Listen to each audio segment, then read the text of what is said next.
The moment the office doors closed behind me, something inside me shifted, quietly, like the snapping of a thin thread. There were no witnesses to the change, no dramatic music, no thunder crashing above the city skyline. Just me, walking down the hall with the same heels I had worn through years of marriage, except now each step echoed differently. Sharper. Calmer. Almost dangerous. He thought he had walked out with victory tucked under his arm, and maybe in that moment he did. But I walked out with something far more powerful: clarity. In the weeks that followed, everyone assumed I was falling apart. Maybe I was supposed to. Maybe that's what people expected from a woman whose husband had demanded alimony with the smugness of a king collecting taxes. But instead of falling apart, I rearranged myself. Quietly. Carefully. Methodically. I had spent years living with a man who believed intelligence was only valuable when it belonged to him. I knew how to hide my thoughts. I knew how to make silence look like surrender. And he, God bless his arrogance, never learned how to recognize strategy in someone he underestimated. He believed I was licking my wounds. I was sharpening knives. I returned to an apartment that suddenly felt too empty, but emptiness was useful. It echoed every memory I needed to let go of. It repeated every warning sign I had once ignored. But it also gave me room to think, something he always hated. He used to tell me I overthought everything. Funny, because thinking was the only reason I survived him. The first shock came 2 days after the divorce papers were signed. He posted a photo of himself at a bar, my bar, the place I introduced him to, laughing with friends, holding a glass of whiskey I used to pay for. The caption read, "Freedom looks good on me." Of course it did. Parasites thrive when their host doesn't know how to fight back. I didn't comment. I didn't respond. I didn't even block him. Why would I? People show their truest selves when they think no one is watching. I wanted to see everything. My lawyer called the next morning. "He thinks you're folding," she said. "Good. Let him." I did. At least that's what he believed. Behind the scenes, I started documenting every brag, every purchase, every late-night rant he posted online when he was drunk enough to forget that the world was still watching. He had no idea what he was handing me on a silver plate: proof of irresponsibility, evidence of financial dependence, and most importantly, motive. Judges didn't care about heartbreak, but they cared about negligence. They cared about recklessness. They cared about financial exploitation. And I collected all of it like gold. My days looked calm on the surface. I worked. I cooked. I cleaned. I went on walks. I rebuilt myself one slow breath at a time. But every night, once the world was quiet, I opened my laptop, pulled out files, and expanded my war map. I tracked patterns. I saved screenshots. I consulted quietly with forensic accountants, tax experts, and legal strategists. Not one of them knew the full picture. I never trusted anyone that much. But every piece of advice became part of a structure only I could see. Revenge wasn't rage. Revenge was architecture. Meanwhile, he grew louder. He went out more often. Bought new clothes. New gadgets. Even rented a new car. With what money? Mine. He even bragged to mutual friends, "She'll pay for everything.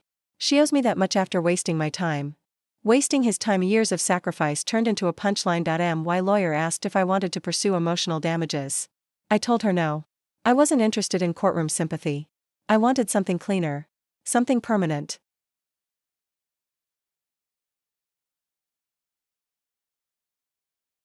Still, his message added fuel to my fire. People rarely betray their friends unless the truth becomes too loud to ignore. That meant my ex was slipping. Losing control. Getting desperate. And desperation made people careless. He tried another tactic soon after: pity. He called crying, fake crying, of course, saying he couldn't pay rent, couldn't manage bills, couldn't function without me. He said the divorce had broken him emotionally. He implied self-harm. Classic manipulation, classic desperation, classic him. What he didn't know was that I had already spoken to his landlord, who told me my ex had thrown a massive party just 3 days earlier. So much for heartbreak, but I played along. I listened quietly. I murmured sympathetically. I let him believe his manipulations were still working. Because the worst thing you can give a manipulator is silence, the best thing you can give them is false hope. Then came the turning point. My forensic accountant sent me a message: "Found something. We need to talk." My heart hammered. Not with fear, but with anticipation. We met that evening. He placed a folder on the table and slid it to me. Inside were records, financial records, proving my ex had been funneling money from our joint accounts long before the divorce. Quietly. Secretly. Illegally. I felt something cold settle in my stomach. He hadn't just exploited me emotionally. He hadn't just drained me financially. He had stolen, and I now had proof. The next day, he appeared at my door. Unannounced. Wearing a confident smile. He asked if he could come in to talk. I said no. I stepped outside instead, closing the door behind me. He pretended he missed me. Pretended he wanted peace. Pretended he was the victim. But his eyes gave him away. They darted around, calculating. Searching for weakness. Assessing my tone. I didn't give him any. He tried to push. You're not as strong as you think, he whispered. If only he knew. I ended the conversation quickly. Calmly. Smoothly. Without emotion. And as he walked away, shoulders stiff with frustration, I knew he could feel it, power slipping through his fingers. My lawyer filed the motion a week later. It was beautiful, powerful, precise, all wrapped in one devastating accusation: financial misconduct, with evidence. Real evidence, evidence he couldn't talk his way out of. No charm. No arrogance. No manipulation could save him from documented theft. When the official notice reached him, he exploded. My phone lit up with messages, angry, incoherent paragraphs accusing me of betrayal. He said I ruined his life. I didn't reply. He sent voice notes, screaming, begging, bargaining, threatening. I saved them all. By the time his lawyer contacted us, he already knew he was trapped. The man who once laughed in that office, who told me he'd enjoy my money for life, was now terrified. And fear made him predictable. He offered a deal. I countered. He panicked. I stayed silent. He folded. The final settlement was poetic. Not only was alimony revoked, he had to repay me. Every cent he stole, every asset he had hidden, every financial advantage he had tried to twist into his favor had now become mine. By the end, he had nothing left to fight with, and I walked away stronger than I had ever been. The woman who entered that marriage had been hopeful, trusting, naive. The woman who walked out of that courtroom, she was unshakable. I didn't break. I rebuilt, and he learned the most painful lesson of all: when a woman stops crying, stops begging, and starts planning, there is no force on earth that can save the man who betrayed her. The moment I stepped into my apartment after the divorce, the air felt different, heavier, charged with the electricity of new beginnings and unspoken vengeance. The city outside moved on, indifferent to the quiet storm I was building within, but inside me, a plan had taken root, precise, patient, and unstoppable. While he celebrated imagined victories, I was already constructing the blueprint of his downfall, each step measured, each move calculated. He thought signing those papers meant power, but he had no idea that every arrogance-laden boast, every careless conversation, every visible indulgence he displayed in public was feeding the very trap I was designing. I began by mapping the battlefield.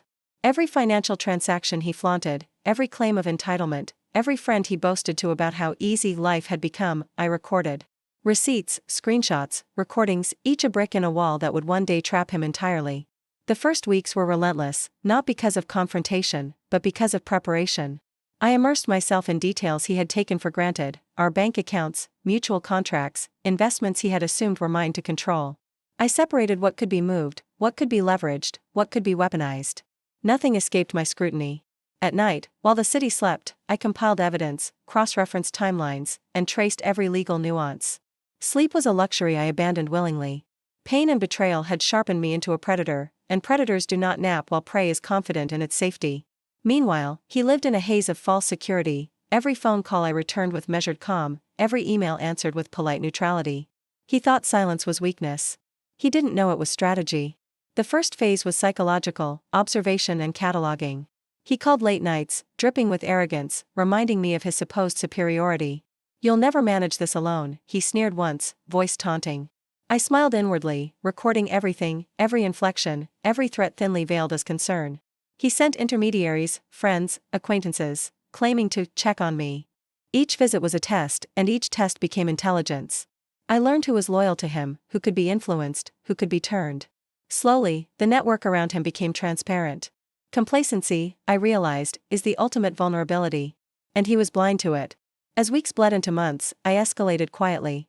Controlled exposure became the tool of manipulation. Casual remarks about his tendencies, strategically leaked to mutual friends, planted seeds of doubt. He was a man intoxicated with his imagined control, and it made him careless. He would smile too broadly, reveal too much, underestimate my attention to detail. Every slip he made became ammunition, every boast a trapdoor. At the same time, I fortified my own position. Assets were moved, financial autonomy secured, contingency plans laid across banks, lawyers, and advisors who didn't know the full scope of my design. Independence became my shield, patience became my weapon. The more he believed in his invincibility, the more exposed he became. Then came the first confrontation, subtle but devastating. A mutual friend mentioned a minor business discrepancy, framed innocently, almost as gossip. He called immediately, confident I would panic. I listened. Calm. collected. I countered not with anger, but with data. Dates, transactions, exact details. I remained neutral, almost bored. He faltered, but only slightly. Arrogance tempered shock, not eliminated it. I let him stew in his uncertainty. Every call, every message, every meeting became a stage for him to reveal more than he intended. And he did, consistently. He did not see it, but the walls of his fortress were already crumbling, brick, by his own hands. During this period, my own life began to bloom in ways I hadn't imagined possible. Independence brought clarity, and clarity brought a cold joy. I built alliances silently, old colleagues, mentors who had been marginalized by him, even peripheral business contacts who trusted only my judgment. Each one became a potential tool, an observer, a relay in the intricate web I was weaving. Then came the subtle manipulations in public. I appeared casual, social, slightly distanced from the events unfolding. I let him make statements, exaggerate his control, flaunt imagined superiority. Each statement was recorded, catalogued, and positioned for maximum impact later. He became his own narrator in the story I was preparing to tell the world, carefully, meticulously, strategically. One afternoon, an unexpected threat emerged. Someone from his inner circle approached me privately. "He's planning something bigger. Watch yourself," they warned, voice cautious. I smiled inwardly, for it confirmed exactly what I had predicted. He was moving pieces across the board, unaware that every move was visible to me, and every attempt to tighten control only made the eventual reveal more spectacular. I allowed him to escalate, to plot, to believe he was ahead. Each maneuver he executed became a layer in the trap I had built years of experience to engineer. Months passed. Every legal notice he sent, every threat of audits, every insinuation of violation was met with calm precision. I countered, not in panic, but in control. Each response was calculated, defensive yet subtly assertive, keeping him off balance. In this psychological chess game, I was always 2 moves ahead. Emotionally, I became untouchable. He sought to provoke me, to shake my confidence, to remind me of dependency. I did not react. I observed. I catalogued. I weaponized his arrogance against him. Meanwhile, my network whispered subtly, feeding intelligence, allowing me to anticipate his next move. And he continued to underestimate me. Arrogance blinds. Complacency destroys. Eventually, the moment came, subtle, almost invisible, where patience met opportunity. He made a bold move in public, a claim of entitlement that could not go unanswered. I appeared in the meeting, calm, composed, professional. He smiled, certain of dominance. But I had prepared meticulously. Every statement he made, every claim, every boast was met with precise counterpoint, facts, documentation, dates, recordings. His surprise was barely contained. His words faltered. And in the silence that followed, he realized, slowly, horrifyingly, that he was exposed. Not just financially, but socially, legally, psychologically. The people he trusted were now aware, strategically informed, aligned with my narrative. And I had done it without raising my voice, without hysteria, without breaking composure. It was beautiful. But the victory was still incomplete. The final phase was to reveal the full scope of the trap, the apex of the strategy he had unknowingly cooperated in constructing. I prepared the stage, meetings scheduled, evidence consolidated, allies briefed. The court documents, meticulously prepared, were ready. Public perception, carefully guided, was aligned. His arrogance had led him to underestimate every move, every nuance, every subtlety of my plan. Then, the day came. I presented everything with calm clarity, facts laid bare, every exaggeration he had made, every manipulation exposed. The courtroom was silent, the onlookers attentive, and the judge, impartial yet attentive, absorbed the narrative with precision. He tried to interject, to assert control, to claim the upper hand. But I remained composed, unflinching, almost serene. One by one, his lies, his claims, his false bravado were dismantled. He realized, truly realized, that the life he had assumed as guaranteed, funded by my success and bluffed security, had evaporated. Assets shifted, control reverted, power reassigned. The victory was mine. The courtroom, the allies, even mutual acquaintances, watched the unraveling of a man who had underestimated a quiet strategist. And in the final moments, as he sat, stunned, the weight of comprehension settling across his features, I allowed myself a small, satisfied smile. Not smug, not vengeful, just calm acknowledgement that justice, strategic, precise, inevitable, had been served. Outside the courtroom, freedom felt sweet, earned not through reaction but through anticipation, not through anger but through measured resolve. The city continued, indifferent, but I knew I had reshaped my world. He would carry the memory of his arrogance forever, a lesson learned too late. And as I walked into the sunlight, every step measured, calm, victorious, I understood the ultimate truth. Power is not taken, it is carefully cultivated, silently executed, and revealed only when the stage is perfectly set. Every sleepless night, every recorded word, every carefully planned move, had led to this moment.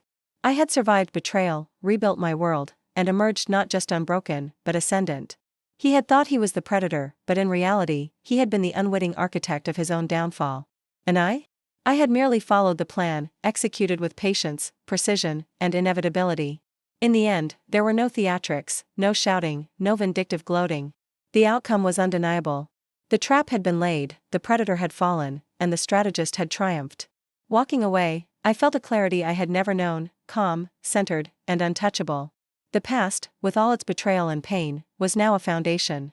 And as I disappeared into the rhythm of the city, ready for a life rebuilt on my terms, I smiled quietly, knowing one immutable fact: he would never, ever underestimate me again.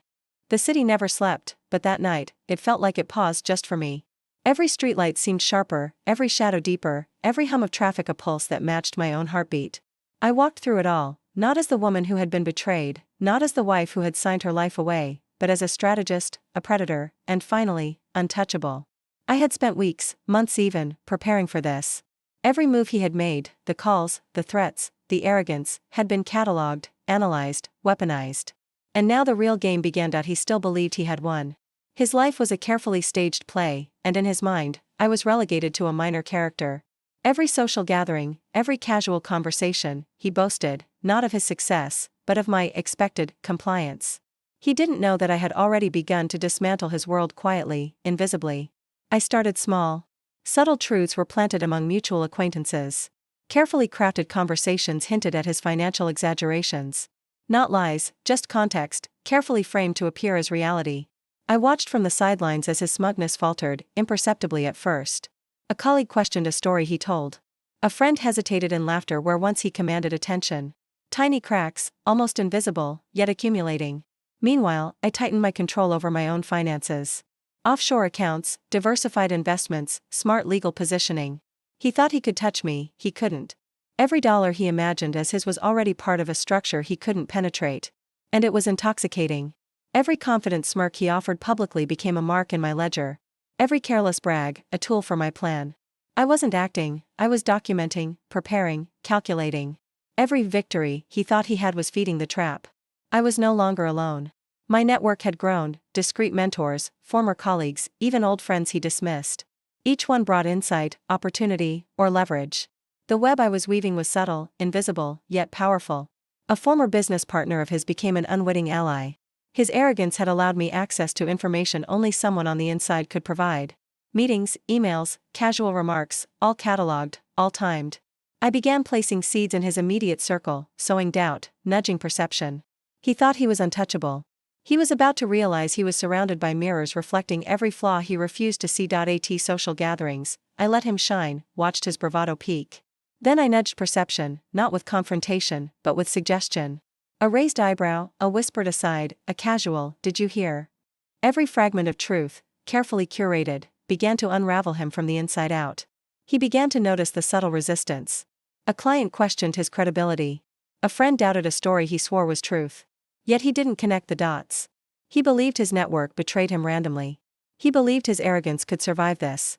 But I had learned him, every lie, every tactic, every emotional manipulation. I knew exactly how to provoke him without revealing my own hand. Late-night calls came again, dripping with false dominance. "You can't do this alone. You'll falter. You always do." I listened. Calm. Collected. Recorded.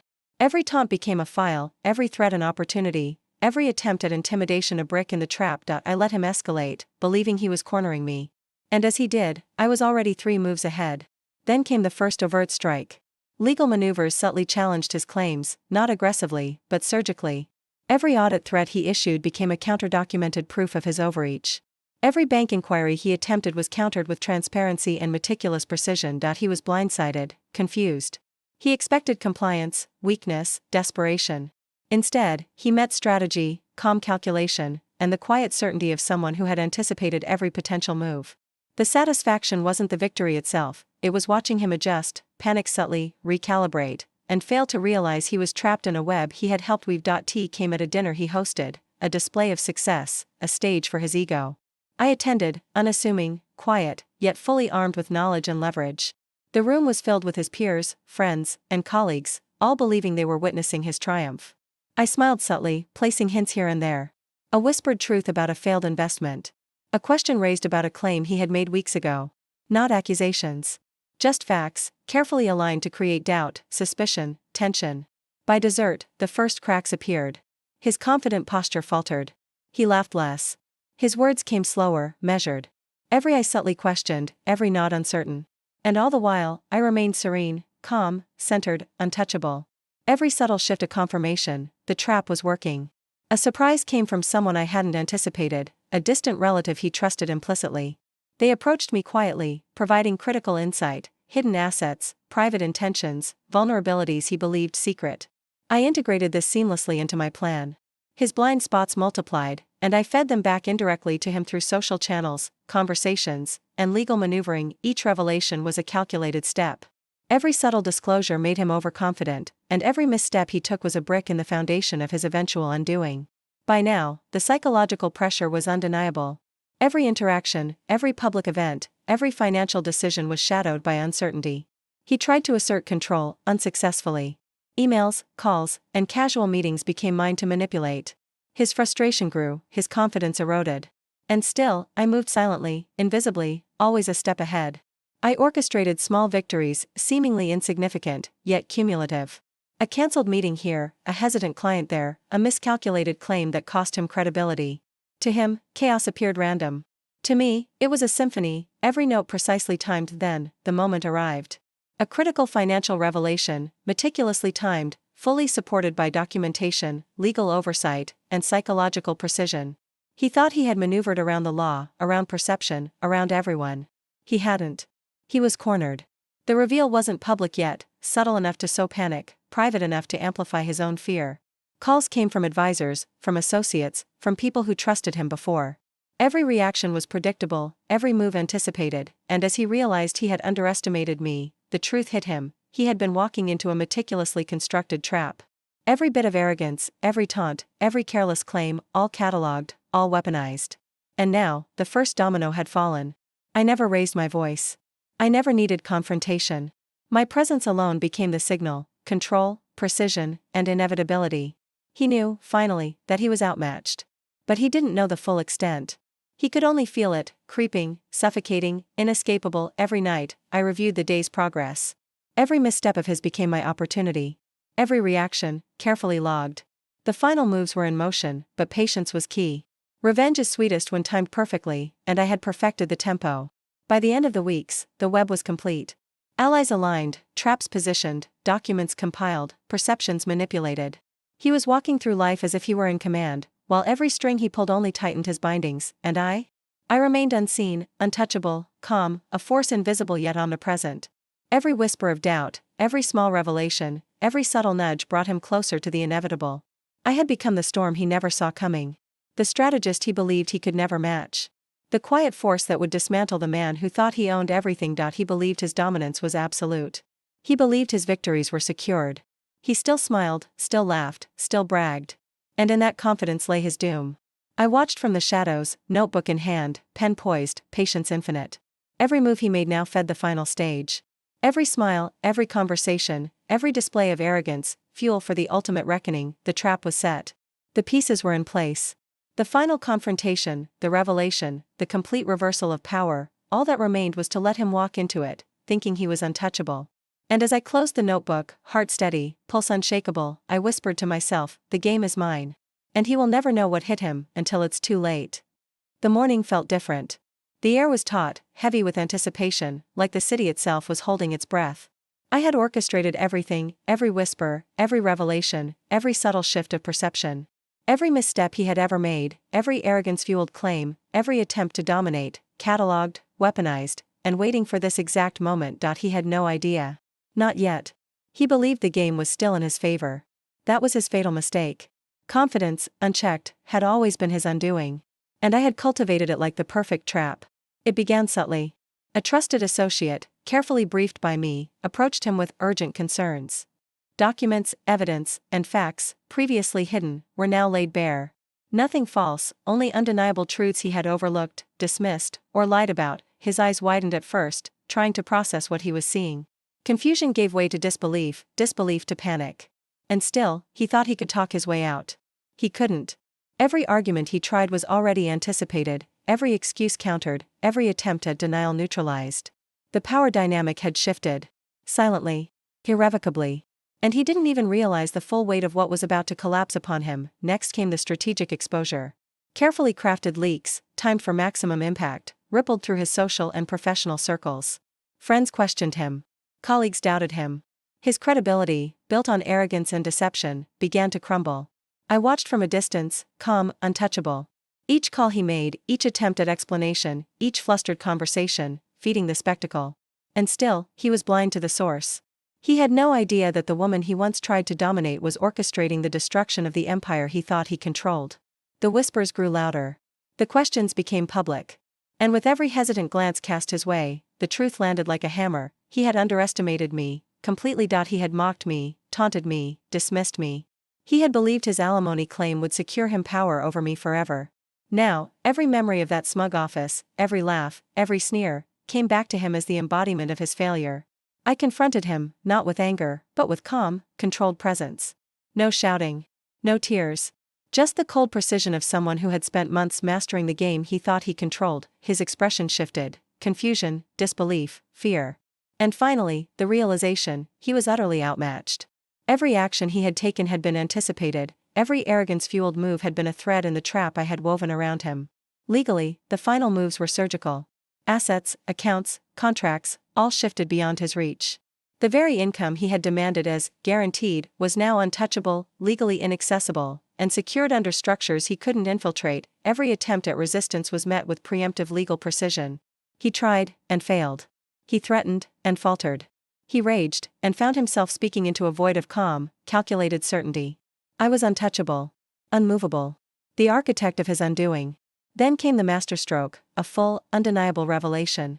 Every deceit, every exaggeration, every claim of entitlement, exposed before the people who mattered most to him. Not vindicatively. Not with malice.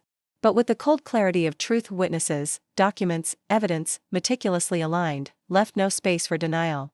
And as each person absorbed it, his credibility disintegrated. His social standing, his professional network, his control over perception, evaporated. The satisfaction was electric. Not just the power reclaimed, but the justice served with unflinching precision. Every tiny humiliation, every lost advantage, carefully orchestrated, perfectly timed, inevitable. Through it all, I remained composed. Calm. Centered. Untouchable. Every reaction he displayed, panic, anger, pleading, reinforced the absolute dominance I now held. No words could capture it. No threat could reverse it. I had become the force he never saw coming, the strategist he dismissed, the presence he underestimated. And in that, the true victory lay, not just in revenge, but in proving that he could never, ever manipulate or undermine me again. When I finally confronted him privately, there were no theatrics. No shouting. Just the quiet, controlled revelation of truth. I laid out every move, every plan, every subtle manipulation he had unknowingly performed that fed my strategy. His face went pale. Shock. Denial. Anger. Fear. Each emotion exactly where I wanted it. The power had shifted completely. The tables had turned. The arrogant man who once claimed dominance was now utterly powerless before the calm, precise force I had become. And then it ended. The storm subsided. The empire he thought he commanded crumbled. My life, rebuilt, reclaimed, secured, stretched before me like a horizon of limitless possibilities. He had underestimated me, laughed at me, tried to dominate me. And now, every expectation he held was destroyed. I stood free, untouchable, and reborn. I walked away that day, not with rage, not with bitterness, but with quiet satisfaction. Every plan executed perfectly. Every piece in place. Every lesson delivered. Never underestimate the woman you tried to control. Never think arrogance can shield you from consequence. And never, ever forget who is really untouchable.